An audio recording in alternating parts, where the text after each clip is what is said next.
Good morning, brothers and sisters of the craft. This is Blue Whisperer. I've got my hair up. I don't care. Um, I did make an attempt to get halfway dressed today. Um, anyway, I'm just throwing together a little video. I promised an update. I went back to the hospital for a second, more detailed mammogram. The spot they found was still there in my left breast, and so they sent me to ultrasound. So in ultrasound, they were able to see it, and it's, I guess, a suspicious cyst of some sort. Not, I have to be weird. I have to have a cyst that's different. So, it caused the radiologist some concern because of its shape and because of its makeup that I now have to have a biopsy. He said that there was like tissue that was like around it and that actually goes through it, and it's very unusual, which, kind of, I guess, sent him the red flag. And so, he said it's almost like two cysts stuck together. And I said, well, leave it to me to have Siamese cysts, right? Or conjoined, sorry. So anyway, I am just not looking forward to having a needle shoved in my breast. I thought they could do it right there because they do it with ultrasound, but apparently it has to be done by a surgeon under more sterile circumstances. And so my doctor has to refer a surgeon to do it. Anyway, I still have my boobie and I plan on keeping it. And it looks like maybe I will be able to keep it. We'll see. I have to be unusual. I have to be different. And I know the glare, my glasses. I have my new glasses. Still can't wear them. Gotta take them back. So I think they need to be adjusted better. Can't see with them or without them. Actually, I can't see with them at all. Anyway, I wanted to do like a mini haul video. And one of the things that I want to put out there is that this little haul is just a couple of little things. I did not get them all at one time, and at different places. And I want to be careful about doing too many hauls because I realize there's some people out there that, when they come into the practice, they see these little hauls and they think they have to run out and go get them, and that they have to have everything right away. And that's not the case. Don't think that you have to have everything all at once. Most witches have an accumulation over time.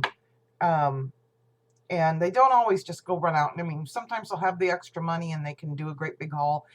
And if you can do that, that's fine and dandy. But don't think that you have to run out and go get things, especially if you're going to thrift shops or like the Goodwill or something like that. Keep in mind the energy that might be attached to the item that you're buying, and always do a cleansing.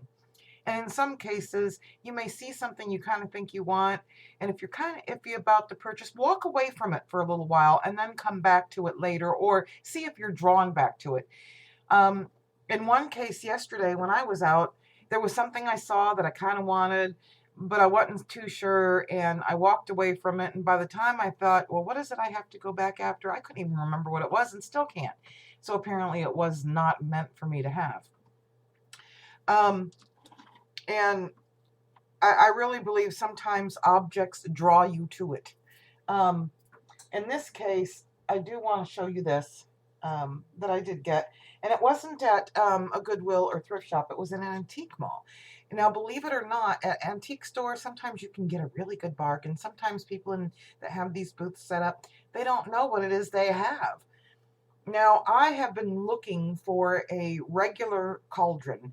Now, from the Goodwill, I have this little, very thin copper, and it's only yay big cauldron. It's doable, though. I just put some tin foil in the bottom of it, and it's usable, and it's perfect size for my altar. And then I found the little glass one that's black, and it's okay for, maybe some incense, as long as I put something in the bottom. I certainly really don't want to burn candles or something that could crack it because it is glass. It's just a little decoration, but it's cute. And it was only $1. So yesterday I was looking for a more workable, larger cauldron. I really kind of wanted something. And I've been looking at all the different ones, and it seemed like, a couple of different craft malls, an antique mall. I've been finding all kinds of cauldrons of all different, some of them were too big, and one of them I almost bought, but I kept thinking it's almost too big for what I want. I don't have the space for it. And almost bought one of those, but walked away from it. And then, even though it was still on my mind, I just didn't go back to it because, after a while of walking around, my back starts to hurt. And I'm like, I'm done. But, there were several of them, the cast iron ones, and I keep thinking, and one of these days I'll have a cast iron one. But this one called to me, and it's actually ceramic. Look at how cute this is. And it's usable. It's a nice, thick ceramic. It's like a brassy copper color or whatever. It's got a metal handle. It's totally workable. Certainly this cauldron is not something that I'm going to put on the stove top anyway, and it's just, it called to me, and it's perfect for, and of course, even if it was cast iron, I'd still put the tin foil in the bottom or whatever. I just feel like it just kind of keeps it cleaner, and it keeps the ashes of what I'm doing together. It's perfect size of what I wanted. It's, a lot bigger than what I have, and I'll probably use this one in my altar, this one here for special occasions because it is quite a bit bigger. Just $5 at an antique store. It said planter, apparently it was used as a planter, and it said glass on it, but you could see this is ceramic. You can see that ceramic. This is, so it's totally doable, and it's beautiful. I love it. Don't you? Come on, look at that. Let me see if I can get in the picture better. Isn't that gorgeous? 3 feet. Beautiful. I love it. It called to me. I knew, and it has, energy on it already, and still going to do a cleansing on it, but I hope, it feels like it called me. Anyway, so let me set that down. Something else that was at the antique store, and I know they're not antiques, but I just couldn't resist them. They had like 4 different kinds, and I only got 2. $2 each. Look at my little dolls. Whoops. One's a witch, and one's just kind of got a pumpkin face. Let me see if I can put his little pumpkin face up there. Oh, isn't he cute? It's a little, it's not porcelain, I don't think. Let me show you my little witchy. $2 each. And then, of course, they had the little vampire doll, and there was a ghost that was all white. And, maybe next time I'm up that way, I'll stop and get one of the others or whatever, and make my little collection. Just so cute. My little witchy baby dolls for Halloween. And I couldn't resist them. Okay. Now, that was all gotten yesterday. Now, I had some other things I was going to bring and show you that I had gotten over time, but I didn't feel like looking for them. So, but I will show you this. Walmart still doesn't have their Halloween things out yet, but in the jewelry section, they started putting out some stuff. And this is what I'll show you. I've got these spiderweb earrings. These were only $3. Let me take it off and show you. See if you can get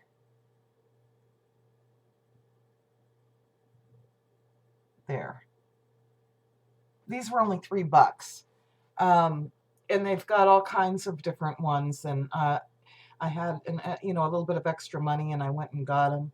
Also, this necklace, let me get it off here so I can show you in more detail what it looks like, if I can get it off. And it seems like this past year, well, more than this past year, but it seems like, okay, I can't get this off. Spiders, ever since I've been bit by the brown recluse on my foot back in 2012, in July of 2012, June or July, spiders are drawn to me. So let me show you this. And it's like 2 little black rhinestones. $3. Walmart. Love it. Let me set that down.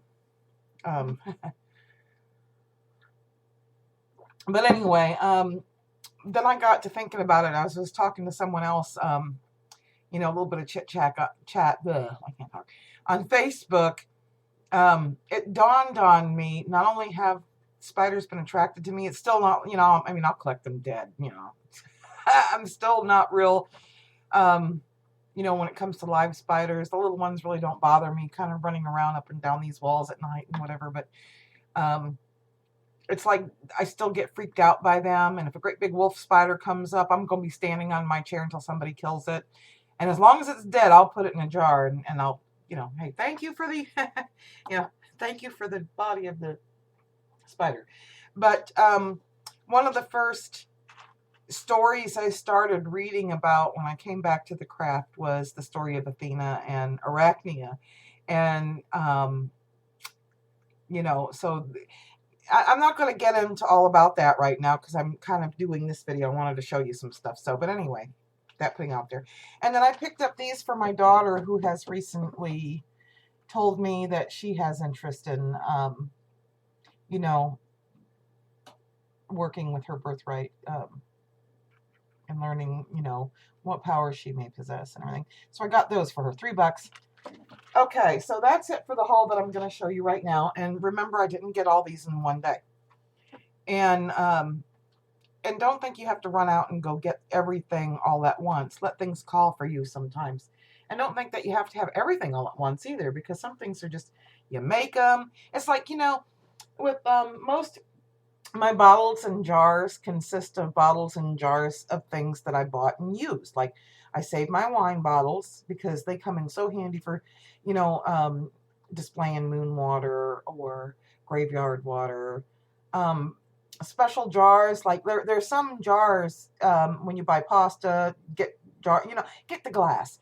And then, you know, there's this one in the fruit section, they've got these cute little fat round jars of fruit for only $1. And the jars are pretty and everything, and I use them, you know, and you can, and even if they're plain ugly jars, fix them up. Now I did see on Facebook, let me get this going, somebody took some plastic, like pill bottles and vitamin bottles or whatever, and regular plastic bottles that they had, dressed them up, spray painted them, and did something with them, and it was really cool. And so I had to try it. Now, this is not something I would keep my herbs in or whatever, but there's other things I could probably keep in here, but I had to make them for Halloween. Anyway, this was made out of a mayonnaise jar, plastic, and it just says grave dust. It was just these 3 items I did really quickly. And basically you just use a hot melt glue gun to write your words or whatever you want on it, and then spray paint it. In this case, I just took some twine and I kind of tea stained with some food coloring and water for the top, a coffee filter. And then I got to thinking about other uses for, but anyway, that's that one. This one here, I almost wish I would have spray painted the apple on top, but you know, it looks fine. It kind of reminds me of the poison apple, something you'd see on Shrek. It just says Newt. Like I said, these aren't, you know, these were my first ones that I've done just to see how it would work. And I put a little eye in there, an eye of Newt. That's that one. And this one here, I had a couple little leftover skeletons from Halloween last year, the little teeny ones. And I tore the head off of one. And it just says bugs on this one, because this one was just one of those little, you know, Tylenol bottles or migraine strength. Let me see if you can see my little skull on there. Okay, turning. Do I have them right? Okay, well, anyway, you can see. Those are those. And like I said, just simple, easy. Just the cost of a can of spray paint. And, you know, use your imagination. Look for things that you might already have around the house or whatever. I used the twine, and on top I used some of that. I had some on hand. You know, the moss, the bags of moss that you can get for floral whatever at the Dollar Tree. And I still got away a bunch of it. Just hot melt glue, you know. All right, and then my soap making. I wanted to show you a finished result. This is one that I've done, and I've used twine, and again I used a coffee filter, kind of tea stained it with food coloring, and crumpled it up and dried it, and then I used it as something to wrap my soaps in, and then I used twine. Look kind of witchy, don't it? Now I do need to put some labels or something so I can remember which soap is what. And this is how I do soap. I couldn't really afford the melt and pour. And so over at Dollar General, I got the white beauty bars, and it's the ones it's just white beauty bars. They're just plain, no perfume or fake stuff added. It's just plain soap, basics. You can get the basic. And so I just melted it down with some water and oil, and then mixed in some herbs and everything. When it got to a certain point, I poured them in muffin tins that I kind of sprayed with, cooking spray. Well, first I grated the soap into a bowl because it's a lot faster that way. And then once they set up, I took them out of the tins, just kind of knocked it over, and I just laid these little soaps on paper towels on my kitchen table, and about 2-3 days later, they're nice and hard. Ideally, I guess you're supposed to let them sit for a couple of weeks to cure, even though they've been cured once and just remelted. You still want to go through that process. And if after a few days your soap is still too moist and squishy, you might want to throw it back in the pot and remelt it again and re-pour it. And then just a regular coffee filter, you just kind of crinkle it up and dip it and squeeze it out and dip it and squeeze it out of whatever color that you decide. Make sure you put food coloring with water and add a little bit of vinegar. And then just leave it crumpled up and let it dry. Now I just throw it in the dehydrator about 10 minutes. It's perfectly dry. Then I kind of flatten it out, wrap my soap, and it's nice and crinkly. And then I just use dollar store twine, which I already had on hand, to make my soaps. And I've made, and really with just the basic bars of soap, you can just kind of turn it into, and put your intent into it. It doesn't really matter as long as your intent's going into it if you're making a magical herbal soap. I've used like 3 different ingredients almost in each of all my soaps, and in one case a little bit more because it was my first batch and I ended up redoing it and just smashing them all together. And this is what it looks like when I first wrap it up, a little piece of tape to hold it. Okay. So the latest ones that I'm working on now, I did last night, and I'm not ready to unmold them yet, is I took the soap, and I didn't even have to add any food coloring to make it a certain color for me because it turned out perfect color even before I added the oatmeal. I made milk and honey oatmeal soap, and I soaked it with the water overnight, and then I put in about a half a cup of milk when I was ready to cook it down because it absorbed all the water. And added about a tablespoon or more, give or take, whatever you want, of honey, melted it down, and right before I was ready to pour it, I went ahead and added some oatmeal. And I went ahead and put it in my coffee grinder so that way it would make it even more powdery or whatever. It'll still give you the exfoliant, but when you put oatmeal in the soap, just like when you make oatmeal, it expands. And so I wanted smaller pieces. So that way, when it did expand, it wouldn't expand to great big pieces. Because, certainly when you get in the shower and you want to wash with the oatmeal bar, you don't want it to look like, you had a toddler sitting in the bathtub eating oatmeal. Because it will look like that. And just use your imagination with that. And then when you put your intent into it, for the milk, honey, and oatmeal soap, my intent was to help the skin, itchies and things like that, to heal mosquito bites or chicken pox, eczema, any kind of skin problem that would cause you to be itchy. And of course, I put olive oil in it too. I almost used coconut oil, but something just made me feel like I needed olive oil. And so it softens the skin too. And so we'll see how that one turns out. But anyway, that's all I wanted to show you today of what I've been up to.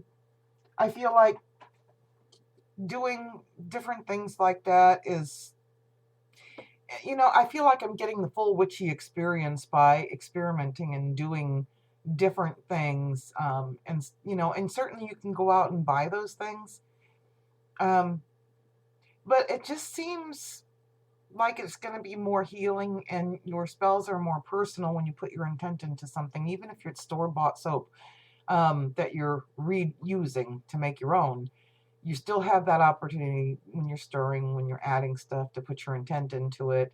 And it feels more, I don't know what the word is I'm looking for, but it just feels like it's more healing. And I don't know about you. I know a lot of people that just rather get a gift bought for them of what they want. I'm the type, I would personally rather have a homemade gift. Because I know the person who is giving it to me made it with the intent and love in their heart towards me. And there's just something about that that you can't buy in a store. You cannot buy that feeling in a store. And I think that's what spells are all about. It's our emotions, our love, what we put into it. Anyway, so I'm not going to ramble on about that crap right now and get all sappy on you. I just kind of wanted to show you what I was into. And it's just really been on my mind, especially since last week, about spending money and buying things that you think you need.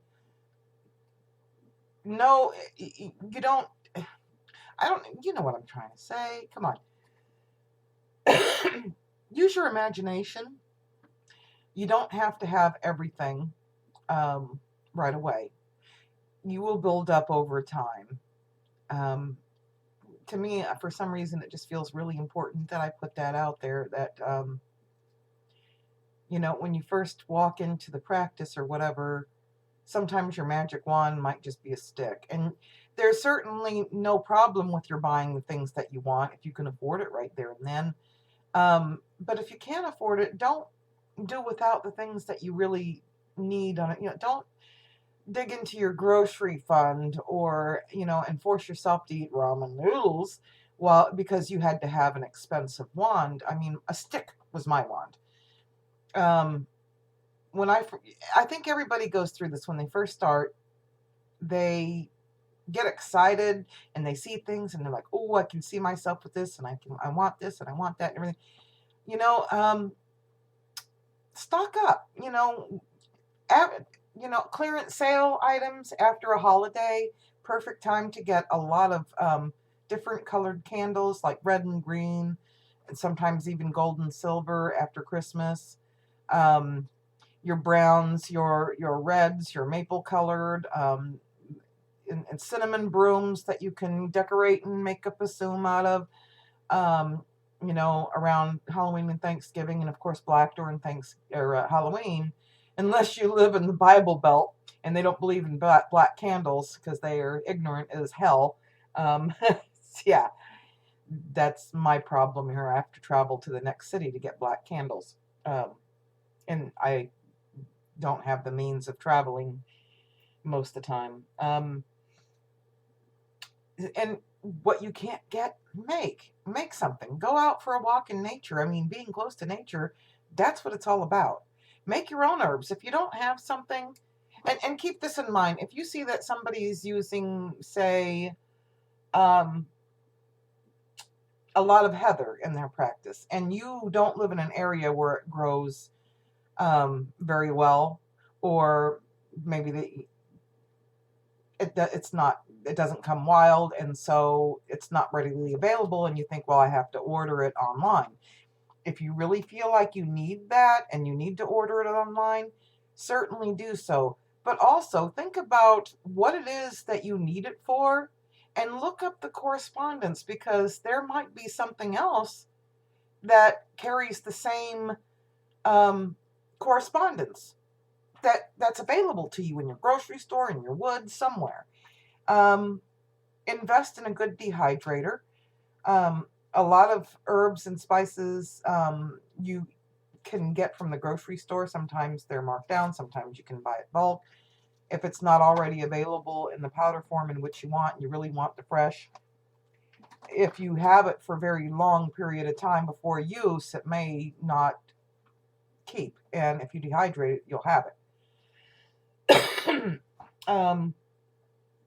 Well, that's enough rambling for now. I know this video is way longer than what I intended, so I just want to put that out there. And looking forward to my Wednesday night witchy chat with some of my witchy friends. Can't wait to see you girls. Yeah, another shout out, everybody. All right, well, I'm not going to get into names right now, but you know who you are. Mwah. All right. Okay, that's it. That's all I'm going to say. I know I've bored you enough, but, blessed be everybody. Okay, how the hell do I turn this thing off? I can't. It's my glasses.